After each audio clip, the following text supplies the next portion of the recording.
Hello ನಮಸ್ಕಾರ friends, ಎಲ್ಲರೂ ಹೆಂಗಿದ್ದೀರಿ? ಆರಾಮಿದ್ದೀರಿ? ನಾನು ಆರಾಮಿದ್ದೀನಿ ನೋಡ್ರಿ. ಇದು ನನ್ನ ಫಸ್ಟ್ ಬ್ಲಾಗ್ ಅಂತಾನೆ ಹೇಳ್ಬೋದ್ರಿ, ಫಸ್ಟ್ ವಿಡಿಯೋ ಅಂತಾನೆ ಹೇಳ್ಬೋದ್ರಿ. ಯಾಕಂತಂದ್ರೆ ನಾನು ಇವಾಗ ಈ ಚಾನಲ್ಕ ವೀಡಿಯೋಸ್ ಹಾಕ್ಲಾರ್ದ ಏನಿಲ್ಲ ಅಂತಂದ್ರು 1 ವರ್ಷ ಆಗ್ತಾ ಬಂತ್ರಿ. ಇವತ್ತು ಮತ್ತೆ ನಿಮ್ಮೆಲ್ಲರ ಪ್ರೀತಿ ಸಪೋರ್ಟ್ ಆಶೀರ್ವಾದ ಸಿಗ್ತದೆ ಅಂತ ಹೇಳಿ ಮತ್ತು ವಿಡಿಯೋಸ್ ಸ್ಟಾರ್ಟ್ ಮಾಡೀನಿ. ದಯವಿಟ್ಟು ಎಲ್ಲರೂ ಸಪೋರ್ಟ್ ಮಾಡಿರಿ. ವಿಡಿಯೋ ಇಷ್ಟ ಆದರೆ ಲೈಕ್ ಮಾಡಿ, ಶೇರ್ ಮಾಡಿ, ಸಬ್ಸ್ಕ್ರೈಬ್ ಮಾಡಿ, ಸಪೋರ್ಟ್ ಮಾಡಿರಿ ಫ್ರೆಂಡ್ಸ್. ಇವತ್ತಿಂದ ಡೈಲಿ ಅಥವಾ 2 ದಿವಸಕ್ಕೊಂದು 3 ದಿವಸಕ್ಕೊಂದು ನಾನು ವೀಡಿಯೋಸ್ನ ಹಾಕ್ತಾ ಇರ್ತೀನಿ ರೀ. ಇದ್ರೊಳಗೂ ನೋಡಿ ದಯವಿಟ್ಟು ಎಲ್ಲರೂ ಸಪೋರ್ಟ್ ಮಾಡಿರಿ. ರೈತನ ಮಗಳು ವ್ಲಾಗ್ ಚಾನಲ್ಗೆ ಯಾವ ರೀತಿ ಸಪೋರ್ಟ್ ಮಾಡ್ತೀರಿ ಅದೇ ರೀತಿ ರೈತನ ಮಗಳು ಕುಕಿಂಗ್ ಚಾನಲ್ಗೂ ಸಪೋರ್ಟ್ ಮಾಡಿರಿ ಫ್ರೆಂಡ್ಸ. ನಿಮ್ಮೆಲ್ಲರ ಸಪೋರ್ಟ ನಮಗೆ ಭಾಳ ಮುಖ್ಯ ರೀ. ದಯವಿಟ್ಟು ಎಲ್ಲರೂ ಇದೇ ರೀತಿ ಸಪೋರ್ಟ್ ಮಾಡಿರಿ. ಇವತ್ತು ನಮ್ಮ ತಮ್ಮ ರೆಸಿಪಿ ಮಾಡಕತ್ತಾನ್ರಿ, ನಾನ್ ವೆಜ್ ರೆಸಿಪಿಗಳು ಹಾಕ್ತಿದ್ನಲ್ರಿ ಇದ್ರಾಗ. ಅದಕ್ಕೆ ಇವತ್ತು ನಮ್ಮ ತಮ್ಮ ಮಾಡಕತ್ತಾನ್ರಿ. ನಮ್ಮ ತಮ್ಮನ ಕೈ ಅಡುಗೆ ಯಾವ ರೀತಿ ಇರುತ್ತೆ ಅಂತ ಹೇಳಿ ನೋಡ್ಕೊಂಬರ್ರಿ. ಈಗ ನೋಡ್ರಿ, ನಾನಿಲ್ಲಿ ಮಸಾಲೆಗಳೆಲ್ಲ ಹುರಿಲಿಕತ್ತೀನಿ ರೀ. ಅಲ್ಲೇ ಹಂಚಿನ ಮ್ಯಾಗ ಒಂದು ಸ್ವಲ್ಪ ಉಳ್ಳಾಗಡ್ಡಿ ಎಣ್ಣೆ ಹಾಕಿ ಹುರ್ಲತ್ತೀನಿ. ಕೊಬ್ಬರಿ ರೀ, ಒಣ ಕೊಬ್ಬರಿ, ಅವಕ್ಕೂ ಒಂದು ಸ್ವಲ್ಪ ಎಣ್ಣೆ ಹಾಕಿ ಹುರಿದು ಬಿಟ್ಟು ತೊಗೊಂಡು ಕುಟ್ಲಿಕತ್ತೀನಿ ರೀ. ಈಗ ಅಂದ್ರೆ ಒಣಗಿದ ಕೊಬ್ಬರಿಗೆ ಎಣ್ಣೆ ಹಾಕಿ ಹುರಿದು ಕುಟ್ಬೇಕು ರೀ ಚಂದತ್ನೇ ನುಣ್ಣಗೆ. ಇಲ್ಲೇ ನೋಡಿರಿ ಚಿಕನ್ ರೀ. ಚಿಕನ್ನ ಒಂದು 2-3 ಸತಿ ನೀರಿನೊಳಗೆ ತೊಳೆದ್ಬಿಟ್ಟು ತೊಗೊಂಡನ್ರಿ. ತೊಗೊಂಡ್ಮೇಲೆ ಇದಕ್ಕೆ ಮಸಾಲೆಗಳು ಹಾಕ್ಲತ್ತೇನೆ ರೀ. ಚಿಕನ್ ಮಸಾಲೆಗಳು, ಗರಂ ಮಸಾಲ ಮತ್ತು ಚಿಕನ್ ಮಸಾಲ ಹಾಕೇನ್ರಿ. ಚಿಕನ್ ಮಸಾಲ ಪ್ಯಾಕೆಟ 2 ಹಾಕ್ಲಿಕತ್ತೇನೆ ರೀ. ಯಾಕಂದ್ರೆ ಅವು ಸಣ್ಣ ಸಣ್ಣವ ದುಕಾನೊಳಗಿಂದ ಸಣ್ಣ ಸಣ್ಣ ಪ್ಯಾಕೆಟ್ ಅವ ರೀ ಅವು. ಅದಕ್ಕೆ 2 ಪ್ಯಾಕೆಟ್ ಹಾಕೇನ್ರಿ. ಈಗ ಒಂದು ಸ್ವಲ್ಪ ಅರ್ಶಿಣ ಪೌಡ್ರ್ ಹಾಕ್ಲತ್ತಾನೆ. ಅರ್ಶಿಣ ಪೌಡ್ರ್ ಹಾಕಿದ್ಮೇಲೆ ಸ್ವಲ್ಪ ಉಪ್ಪು ಹಾಕ್ಲತ್ತಾನೆ ರೀ. ಯಾಕಂದ್ರೆ ಉಪ್ಪು ಭಾಳಷ್ಟು ಟೈಮ್ ಹಾಕ್ತಾನೆ ರೀ. ಅದಕ್ಕೆ ಉಪ್ಪು ಕಡಿಮೆ ಹಾಕ್ಲಿಕತ್ತಾನೆ ರೀ. ನಾ ಅಂದ್ರೆ ಇನ್ನು ರೆಸಿಪಿ ಮಾಡೋ ತನಕನೂ ಉಪ್ಪು ಸ್ವಲ್ಪ ಸ್ವಲ್ಪ ಹಾಕ್ತಾ ಇರ್ತಾನೆ. ಅದು ಯಾವ ರೀತಿ ಹಾಕ್ತಾನೆ ಅಂತೇಳಿ ನಾನು ಮುಂದೆ ಹೇಳ್ತೀನಿ ರೀ. ಇವಾಗ ಒಂದು ಸ್ವಲ್ಪ ಉಪ್ಪು ಹಾಕೇನಿ ರೀ. ಅದು ಮಿಕ್ಸ್ ಮಾಡೋಕೆ ಎಷ್ಟು ಬೇಕು ನೋಡಿರಿ ಅಷ್ಟು ಉಪ್ಪು ಹಾಕ್ಯಾನ. ಇದು ಧನಿಯಾ ಪುಡಿ ರೀ. ಧನಿಯಾ ಪುಡಿ ಒಂದು ಚಮಚ 1.5 ಚಮಚ ಆಗುವಷ್ಟಿಷ್ಟ ಧನಿಯಾ ಪುಡಿನ ಹಾಕೇನಿ ರೀ.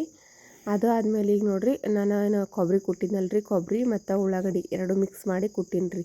ಹುರಿದಿದ್ದು ಉಳ್ಳಾಗಡ್ಡಿದಲ್ರಿ, ಆ ಹುರಿದಿದ್ದು ಉಳ್ಳಾಗಡ್ಡಿ ಮತ್ತು ಒಣ ಕೊಬ್ಬರಿ 2 ಮಿಕ್ಸ್ ಮಾಡಿ ನುಣ್ಣಗೆ ಆ ರೀತಿ ಕುಟ್ಟೀನಿ ರೀ. ಅದ್ರದ್ದು ಪೇಸ್ಟ್ ಹಾಕೇನಿ ರೀ. ಅದ್ರದ್ದು ವಿಡಿಯೋ ಕ್ಲಿಪ್ಪಿಂಗ್ ಮಿಸ್ ಆಗ್ಯದ. ಅದೇನು ಕಪ್ ಕಾಣಿಸ್ಕತ್ತಲ್ಲ ರೀ, ಅದು ಕೊಬ್ಬರಿ ಪುಡಿ. ಅದಾದಮೇಲೆ ಈಗ ಖಾರದ ಪುಡಿ ಹಾಕ್ಕತ್ತೇನೆ ರೀ. ಖಾರದ ಪುಡಿ ಖಾರ ಜಾಸ್ತಿ ಕಡಿಮೆ ನೋಡ್ಕೊಂಡು ಹಾಕ್ಬೋದು ರೀ. ನಮ್ದು ಖಾರ ಒಂದು ಸ್ವಲ್ಪ ಕಡಿಮೆ ಅದ ರೀ, ಖಾರ ಕಮ್ಮಿ ಅದ. ಅದಕ್ಕೆ ಒಂದು 5 ಚಮಚ ಆಗುವಷ್ಟು ಖಾರನ ಹಾಕ್ಯಾನ. ಅಂದ್ರೆ ಈಗ ನಾಷ್ಟ ಮಾಡೋವಂಥ ಚಮಚ ಇರ್ತಾವಲ್ಲ ರೀ, ಅದ್ರಲಿಂತ 5 ಚಮಚ ಖಾರ ಹಾಕ್ಯಾನ. ಮತ್ತೀಗ ಒಂದು ಸ್ವಲ್ಪ ಅಡುಗೆ ಎಣ್ಣೆ ಹಾಕ್ಯಾನ ರೀ. ಅಡುಗೆ ಎಣ್ಣೆನ ಹಾಕಿ ಈಗ ಇದನ್ನು ಕೈಲಿಂತ ಚಂದತ್ನಾಗಿ ಮಿಕ್ಸ್ ಮಾಡ್ಕೋಬೇಕು ರೀ. ಇದು ಭಾಳ ಚಂದ ಮಿಕ್ಸ್ ಮಾಡ್ಬೇಕು ರೀ. ಅಂದ್ರೆ ಎಲ್ಲ ಮಸಾಲೆ, ಖಾರ, ಉಪ್ಪು ಎಲ್ಲದೂ ಚಿಕನ್ಗೆ ಹಿಡಿಬೇಕು ರೀ. ಆ ರೀತಿ ಮಿಕ್ಸ್ ಮಾಡ್ಕೋಬೇಕು ನೋಡಿರಿ. ಇವಾಗ ಯಾವ ರೀತಿ ಎಣ್ಣೆ ಹಾಕಿ ಮಿಕ್ಸ್ ಮಾಡತ್ತನಲ್ರಿ, ಈ ರೀತಿ ಎಣ್ಣೆ ಹಾಕಿನೂ ಮಿಕ್ಸ್ ಮಾಡ್ಬೇಕು ರೀ. ನಿಮ್ಗೆ ಮೊಸರು ಇಷ್ಟ ಐತಪ್ಪ ಅಂತಂದ್ರೆ ನೀವು ಮೊಸರನ್ನು ಹಾಕಿ ಮಿಕ್ಸ್ ಮಾಡ್ಬೋದು ರೀ. ನಾವು ಮೊಸರು ಹಾಕ್ಬೇಕಂತ ಅಂದ್ಕೊಂಡೇವ್ರಿ, ಮತ್ತು ಬೇಡ ಅಂತ ಅನ್ನಿಸ್ರಿ.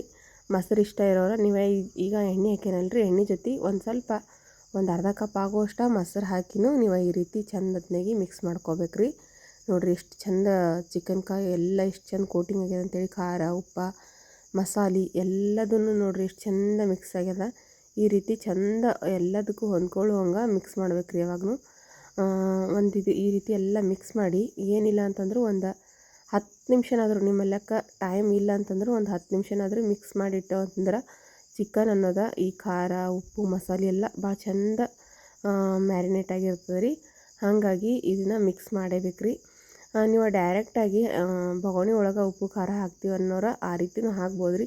ಆದರೆ ಈ ರೀತಿ ಒಂದು ಸ್ವಲ್ಪ ಮಿಕ್ಸ್ ಮಾಡಿಟ್ಟು ಚಿಕನ್ ಸಾಂಬಾರು ಏನದಲ್ಲ ರೀ, ಭಾಳ ಅಂದ್ರೆ ಭಾಳ ಮಸ್ತ್ ಇರ್ತದೆ. ಗ್ರೇವಿ ಅಂತೂ ನೀವು ನೋಡಂಗಿಲ್ಲ ರೀ, ಅಷ್ಟು ಮಸ್ತಾಗಿ ಬರ್ತದೆ.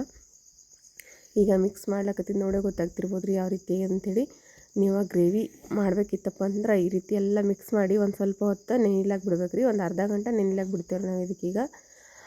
ಈಗೆಲ್ಲ ಕಂಪ್ಲೀಟಾಗಿ ಮಿಕ್ಸ್ ಮಾಡೋದಾಗ್ಯದ ರೀ. ಒಂದು ಅರ್ಧ ಗಂಟೆ ತನಕ ಇದಕ್ಕೆ ರೆಸ್ಟ್ ಮಾಡ್ಲಿಕ್ಕೆ ಇಡಮ್ರಿ. ಈಗ ನೋಡಿರಿ, ಚಿಕನ್ನ ಮ್ಯಾರಿನೇಟ್ ಮಾಡಿಟ್ಟು ಒಂದು ಅರ್ಧ ಗಂಟೆ ಆಯ್ತು ರೀ. ಆದಮೇಲೆ ಈಗ ಒಲೆ ಮ್ಯಾಗ ಮಾಡಕತ್ತಿದ್ದೀವಿ ನಾವು ಚಿಕನ್ ಸಾಂಬಾರು. ಪೂರ್ತಿ ಹೊರಗೆ ಮಾಡ್ಬೇಕಂತ ಅಂದ್ಕೊಂಡೇವ್ರಿ. ಭಾಳ ಗಾಳಿ ರೀ. ಯಾಕಂತಂದ್ರೆ ಇದು ಆಷಾಢ ಗಾಳಿ ಅಲ್ರಿ, ಹಾಗಾಗಿ ಗಾಳಿ ಅಂತೂ ಫುಲ್ ಜೋರಾಗ್ಯದ ರೀ. ಗಾಳಿ ಅಂತೂ ಇಟ್ಟು ಜೋರಾಗಿ ಬಿಟ್ಟದ್ರಿ, ಹೊರಗೆ ಮನುಷ್ಯರಿಗೆ ನಿಂದ್ರಿಗೆ ಬಿಡಲಾಗ್ಯದ. ಹಾಗಾಗಿ ಒಲೆ ಉರಿ ಅಂತೂ ಹತ್ತಂಗಿಲ್ಲ ರೀ. ಅದ್ರ ಸಲಕ್ಕೆ ಮನೆಯೊಳಗೆ ನಾನು ರೊಟ್ಟಿ ಪಲ್ಯ ಮಾಡೋವಂಥ ಜಾಗದಾಗನ ಇಲ್ಲಿ ಚಿಕನ್ ಮಾಡಕತ್ತೀವಿ ರೀ. ಈಗ ಎಣ್ಣೆ ಹಾಕಿಟ್ಟದ್ರಿ ಬೊಗಣಿ ಬಿಸಿ ಮಾಡ್ಕೊಂಡು ಬೊಗಣಿಗೆ ಈಗ ಒಂದು ಸ್ವಲ್ಪ ಎಣ್ಣೆ ಹಾಕಿಟ್ಟ ಮೇಲೆ ಈಗ ಇದಕ್ಕೆ ಚಕ್ಕೆ, ಲವಂಗ, ಮೆಣಸು ಮತ್ತು ಒಂದು 2 ಇಲೈಚಿ ಈ ರೀತಿ ದಪ್ಪ ದಪ್ಪ ದಪ್ಪ ತುಕಡಿಗಳು ತೊಗೊಂಡು ಹಾಕ್ಲಿಕತ್ತಾನ ರೀ. ಇವ ಕುಟ್ಟಿಲ್ರಿ, ಅಪುಟ್ಟವ ರೀ, ಅಂದ್ರೆ ಕೈಲಿಂತ ಚಕ್ಕಿ ಅದು ಮುರಿದನ್ರಿ. ಮತ್ತು ಇಲ್ಲಿ 2 ಇಲಚ್ಚಿ ಅವು ಅಪುಟನೇ ಅವ ರೀ. ಮತ್ತು ಲವಂಗ ಮೆಣಸು ಅದನ್ನೂ ಅಪುಟನೇ ಅದ ರೀ. ಯಾವುದು ಕುಟ್ಟಿಲ್ರಿ. ಕುಟ್ಲಾದ ಕಡಕ್ಕಾಗಿ ಮಸಾಲೆ, ಈ ಕಡಕ್ ಮಸಾಲೆ ಅಂದಲ್ರಿ ಎಣ್ಣೆ ಒಳಗೆ ಹಾಕ್ಯಾನ್ರಿ. ಈ ಕಡಕ್ ಮಸಾಲೆ ಎಣ್ಣೆ ಒಳಗೆ ಒಂದು ಸ್ವಲ್ಪ ಮೊದಲಿಗೆ ಫ್ರೈ ಆಗ್ಬೇಕ್ರಿ. ನೋಡ್ತಿರ್ಬೋದು ರೀ ಯಾವ ರೀತಿ ಫ್ರೈ ಅಲ್ಲತ್ತಂತ. ಅದ್ರೊಳಗೆ ಗಾಳಿ ಬಿಟ್ಟಿಸಲಿಕ್ಕ ಒಲಿ ಉರಿ ಒಂದು ಸ್ವಲ್ಪ ಹೆಚ್ಚು ಕಡಿಮೆ ಹತ್ಲತ್ತರಿ. ಹಾಗಾಗಿ ಒಂದು ಸ್ವಲ್ಪ ಲೇಟ್ ಆಗ್ತದೆ ರೀ ಅಡುಗೆ ಮಾಡೋದು. ಗ್ಯಾಸಿನ ಮ್ಯಾಗ ಅಂತಂದ್ರೆ ಬರ್ರ ಅಂತ ಮಾಡಿಡ್ಬೋದು ರೀ. ಆದ್ರೆ ಟೇಸ್ಟಿಯಾಗಿ ಬೇಕು ನಮ್ಗೆ, ಹಳ್ಳಿ ಸ್ಟೈಲ್ ಒಳಗೆ ಅಡುಗೆ ಬೇಕಂತನೋರು ಕಷ್ಟಪಟ್ಟರು ಪರವಾಗಿಲ್ಲ ರೀ, ಒಲೆ ಮ್ಯಾಗ ಅಡುಗೆ ಮಾಡಬೇಕು. ಭಾಳ ಅಂದ್ರೆ ಭಾಳ ರುಚಿಯಾಗಿ ಬರ್ತದೆ ರೀ ಒಲೆ ಮ್ಯಾಗಿನ ಅಡುಗೆ. ಯಾಕಂದ್ರೆ ಈಗ ಮಾಡುವಾಗ ಭಾಳ ಕಷ್ಟ ಅನ್ನಿಸ್ತದೆ ರೀ ನಮಗೆ, ಹೊಗೆ ಒಳಗೆ ಅದರ ಟೇಸ್ಟ್ ಬರ್ತದಲ್ಲ ರೀ. ಅದನ್ನು ಅಡುಗೆ ಮಾಡಿದ್ಮೇಲೆ ಅದು ರುಚಿ ಅಂತೂ ಹೇಳಂಗಿಲ್ಲ ರೀ, ಅಷ್ಟು ಮಸ್ತ್ನಾಗ ಇರ್ತದೆ. ಈಗ ಇದಕ್ಕೆ ಉಳ್ಳಾಗಡ್ಡಿ ರೀ, ಉದ್ದಕ್ಕೆ ಸಣ್ಣತ್ನಾಗೆ ಉದ್ದಕ್ಕೆ ಕಟ್ ಮಾಡಿರೋಂಥ ಉಳ್ಳಾಗಡ್ಡಿ. ಏನಿಲ್ಲ ಅಂತಂದ್ರೆ 1/4 ಕಿಲೋ ಉಳ್ಳಾಗಡ್ಡಿನಾದರೂ ಇರ್ಬೋದು ರೀ. ಅದಷ್ಟು ಉಳ್ಳಾಗಡ್ಡಿನ ಈಗ ಎಣ್ಣೆ ಬಿಸಿ ಆದಮೇಲೆ ಅವೇನು ನಾವು ಕಡಕ್ ಮಸಾಲೆ ಹಾಕಿದಲ್ಲ ರೀ, ಅವು ಫ್ರೈ ಆದಮೇಲೆ ಉಳ್ಳಾಗಡ್ಡಿನ ಹಾಕ್ಯಾನ್ರಿ. ಉಳ್ಳಾಗಡ್ಡಿ ಹಾಕಿಬಿಟ್ಟು ಈಗ ತಿರುಗ್ಲಿಕತ್ತ ನೋಡಿರಿ ಈ ರೀತಿ. ಪ್ರತಿ ಸರ್ತಿ ಚಿಕನ್ ಸಾಂಬಾರು ನಾವೇ ಮಾಡ್ತೀವಿ ರೀ. ಇವತ್ತು ನಮ್ಮ ತಮ್ಮ ಮಾಡ್ತೀನಿ ಅಂತ ಹೇಳಿ ಮಾಡಕತ್ತಾನ. ನೋಡಂಬ್ರಿ ಅವ್ನ ಕೈ ರುಚಿ ಯಾವ ರೀತಿ ಅದ ಅಂತ ಹೇಳ್ಕಿಸಿಂದ್ರೆ ಗ್ಯಾಸಿನ ಮೇಲೆ ಮಾಡ್ತೀರಿ ಅಂದ್ರೆ ನಾವು ಬೇಡ ಅಂದೇವ್ರಿ. ಯಾಕಂದ್ರೆ ಟೇಸ್ಟಿಯಾಗಿ ಬೇಕು ನಮಗೆ ಚಿಕನ್ ಸಾಂಬಾರು ಅಂದ್ರೆ ಒಲೆ ಮ್ಯಾಗ ಮಾಡ್ಬೇಕು ರೀ. ಎಷ್ಟು ಕಷ್ಟ ಆದರೂ ಪರವಾಗಿಲ್ಲ. ಯಾಕಂದ್ರೆ ಗಾಳಿ ಅಂತೂ ನೋಡಿದ್ರೆ ನೀವು ಏನಂತೀರೋ ಗೊತ್ತಿಲ್ಲ ರೀ, ಅಷ್ಟು ಜೋರಾಗಿ ಗಾಳಿ ಅದ. ಆದರೂ ಗಾಳಿ ಒಳಗೆ ನಾವು ಹೊರಗನ ಅಡುಗೆ ಮಾಡ್ಲತ್ತೀವಿ ರೀ. ಅಂದ್ರೆ ನಾವು ರೂಮ್ ಒಳಗೆ ಅಡುಗೆ ಮಾಡೋಂಗಿಲ್ಲ, ಹೊರಗೆ ಮಾಡ್ತೇವೆ ರೀ ಅಡುಗೆ ಮಾಡೋದು. ನಂದು ಯೂಟ್ಯೂಬ್ ಚಾನಲ್ ರೈತನ ಮಗಳು ವ್ಲಾಗ್ಸ್ ಅಂತ ಯೂಟ್ಯೂಬ್ ಚಾನಲ್ ಅದಲ್ಲ ರೀ, ಅದ್ರೊಳಗೆ ಡೈಲಿ ಬ್ಲಾಗ್ ಹಾಕ್ತಿರ್ತೀನಿ. ಅದು ನೋಡಿದವ್ರಿಗೆ ಗೊತ್ತಿರ್ತದೆ ರೀ ನಾನು ಯಾವ ರೀತಿ ಅಡುಗೆ ಮಾಡ್ತೀನಿ ಏನು ಅನ್ನೋದು. ಈಗ ಒಂದು ಸ್ವಲ್ಪ ಉಳ್ಳಾಗಡ್ಡಿ ಫ್ರೈ ಹೇಳಿ ಉಪ್ಪು ಹಾಕ್ಯಾನ್ರಿ. ಯಾಕಂದ್ರೆ ಉಳ್ಳಾಗಡ್ಡಿ ಜಲ್ದಿ ಫ್ರೈ ಆಗ್ಬೇಕಂತಂದ್ರೆ ಒಂದು ಸ್ವಲ್ಪ ಉಪ್ಪು ಹಾಕಿದ್ರೆ ಜಲ್ದಿ ಸಾಫ್ಟ್ ಆಗಿಬಿಡ್ತಾರೆ ಉಳ್ಳಾಗಡ್ಡಿ. ಅದಕ್ಕೆ ಅದು ಉಳ್ಳಾಗಡ್ಡಿಗೆ ಎಷ್ಟು ಬೇಕು ನೋಡಿರಿ, ಅದ್ರ ತಕ್ಕನಂಗೆ 1 ಚಿಟಿಕೆ ಆಗುವಷ್ಟು ಉಪ್ಪನ್ನು ಹಾಕ್ಯಾನ್ರಿ. ಹಾಕಿ ಈಗ ಎಲ್ಲ ಚಂದತ್ನಾಗಿ ಮಿಕ್ಸ್ ಮಾಡಿ ತಿರುಗ್ಲಿಕತ್ತಾನ್ರಿ ಉಳ್ಳಾಗಡ್ಡಿನ. ಈ ರೀತಿ ಫ್ರೈ ಆಗ್ಬೇಕು ರೀ ಉಳ್ಳಾಗಡ್ಡಿ ಎಷ್ಟು ಚಂದ ಫ್ರೈ ಮಾಡ್ತೀವಿ ನೋಡಿರಿ ಅಷ್ಟು ಮಸ್ತ್ನಾಗ ಆಗ್ತದೆ ರೀ ಇದು ಪಲ್ಯ ಅಂತೂ. ನಾವು ಒಣಗಿ ಅಂತೇಳಿ ಕರಿತೇವೆ ರೀ, ಚಿಕನ್ ಒಣಗಿ, ಚಿಕನ್ ಸಾಂಬಾರು ಅಂಥೇಳಿ. ಮಟನ್ ಸಾಂಬಾರು ಮಾಡಿದ್ರು ಅಷ್ಟೇ ಒಣಗಿ ಅಂತೇವೆ, ಚಿಕನ್ ಸಾಂಬಾರು ಮಾಡಿದ್ರು ಒಣಗಿ ಅಂತೇವೆ ನಮ್ಮ ಹಳ್ಳಿ ಕಡೆಗೆ. ಈಗ ಉಳ್ಳಾಗಡ್ಡಿ ನೋಡ್ತಿರ್ಬೋದು ರೀ ಸ್ವಲ್ಪ ಕಲರ್ಸನ್ನ ಯಾವ ರೀತಿ ಚೇಂಜ್ ಆಗ್ಲಕತ್ತದ ಅಂಥೇಳಿ.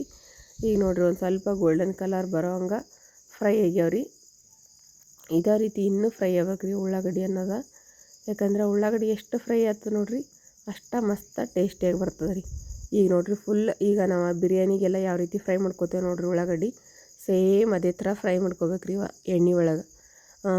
ಉಳ್ಳಾಗಡ್ಡಿ ಫ್ರೈ ಆಗೋ ತನಕ ಏನೂ ಹಾಕಕ್ಕೆ ಹೋಗ್ಬೇಡ್ರಿ. ಯಾಕಂತಂದ್ರೆ ಇಲ್ಲಕ್ಕಂದ್ರೆ ಉಳ್ಳಾಗಡ್ಡಿ ಈ ರೀತಿ ಫ್ರೈ ಆಗಲ್ಲ ರೀ. ಉಳ್ಳಾಗಡ್ಡಿ ಆ ರೀತಿ ಫುಲ್ಲು ಗೋಲ್ಡನ್ ಕಲರ್ ಫ್ರೈ ಆದಮೇಲೆ ಇದಕ್ಕೆ 1/4 ಕಿಲೋ ಆಗುವಷ್ಟು ಟೊಮೆಟೊ ಹಣ್ಣು ರೀ. ಅವನು ಟೊಮೆಟೊ ಹಣ್ಣು ಸಣ್ಣತ್ನಾಗ ಕಟ್ ಮಾಡೀನಿ ರೀ ಟೊಮೆಟೊ ಹಣ್ಣದು. ಈಗ ಟೊಮೆಟೊ ಹಣ್ಣು ಹಾಕ್ಯಾನ್ರಿ.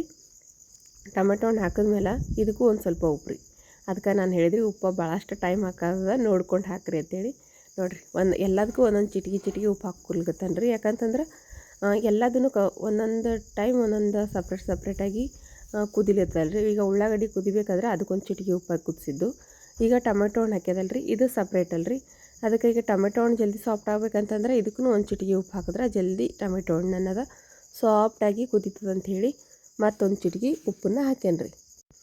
ಈಗ ಉಪ್ಪು ಹಾಕಿದ್ಮೇಲೆ ಚಂದತ್ನಾಗಿ ಈ ರೀತಿ ಟೊಮೆಟೊ ಹಣ್ಣು ಉಳ್ಳಾಗಡ್ಡಿ ಎರಡು ಸರಿಯಾಗಿ ಮಿಕ್ಸ್ ಆಗೋಂಗೆ ತಿರುವಿ ಬಿಟ್ಬಿಟ್ಟನ್ರಿ. ಈಗ ನೋಡಿರಿ ಕುದಿಲಿಕತ್ತದ ಎಷ್ಟು ಚಂದತ್ನಾಗಿ ನೋಡ್ತಿರ್ಬೋದು ರೀ ಎಷ್ಟು ಮಸ್ತ್ನಾಗಿ ಕುದಿಲಿದಂತ. ಇಲ್ಲೇ ಒಂದು ಸ್ವಲ್ಪ ಅಲ್ಲ ಬೆಳ್ಳುಳ್ಳಿ ಪೇಸ್ಟ್ ಇದು, ಯಾಕಂದ್ರೆ ಕೊಬ್ಬರಿ ಕುಟ್ಟಿದ ಕಲ್ಲಿತ್ತಲ್ರಿ, ಅದಕ್ಕೆ ಅದು ಅಲ್ಲ ಬೆಳ್ಳುಳ್ಳಿ ಪೇಸ್ಟು ಕಪ್ಪಾಗಿಬಿಟ್ಟದ್ರಿ. ಅದು ಕೊಬ್ಬರಿ ಹುರಿದು ಬಿಟ್ಟು ಕೊಡ್ತೀವಲ್ರಿ ನಾವು, ಅದು ಕಪ್ಪಾಗಿರ್ತದೆ ಮೊದಲೇ. ಹಾಗಾಗಿ ಒಂದು ಸ್ವಲ್ಪ ಕಪ್ಪ ಅನ್ಸಕತ್ತದ ರೀ. ಅದು ಮನೆ ಒಳಗೆ ಕುಟ್ಟಿರೋಂಥ ಅಲ್ಲ ಬೆಳ್ಳುಳ್ಳಿ ಪೇಸ್ಟ್ ರೀ.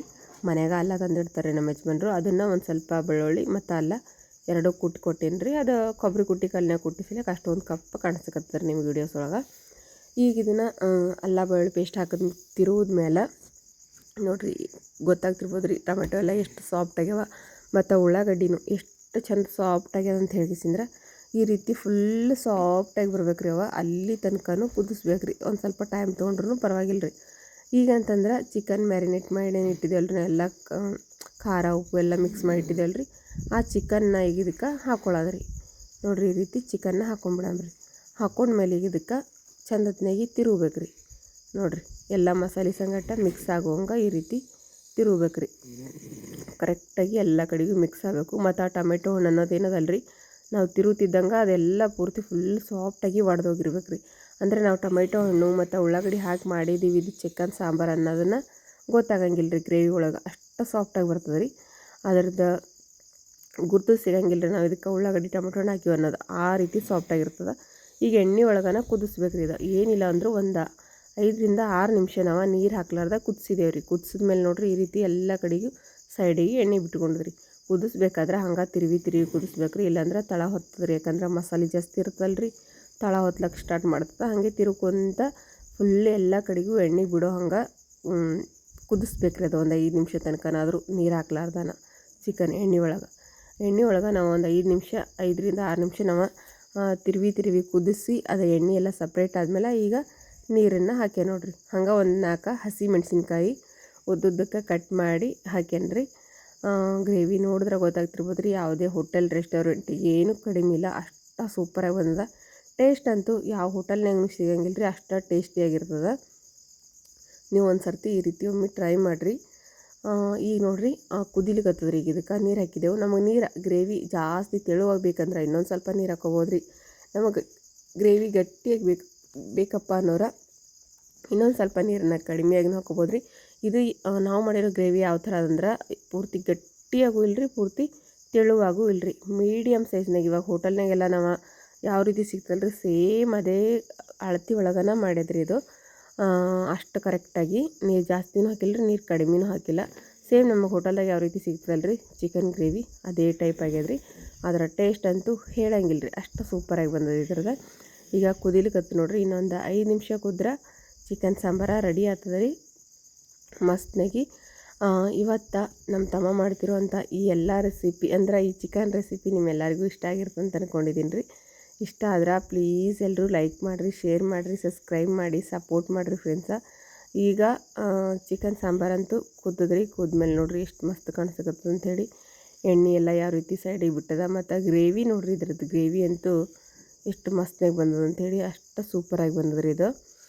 ನೋಡ್ತಿದ್ರೆ ಬಾಯ್ದಾಗ ನೀರು ಕಡಿಬೇಕ್ರಿ, ಅಷ್ಟು ಮಸ್ತ್ ಬಂದದ.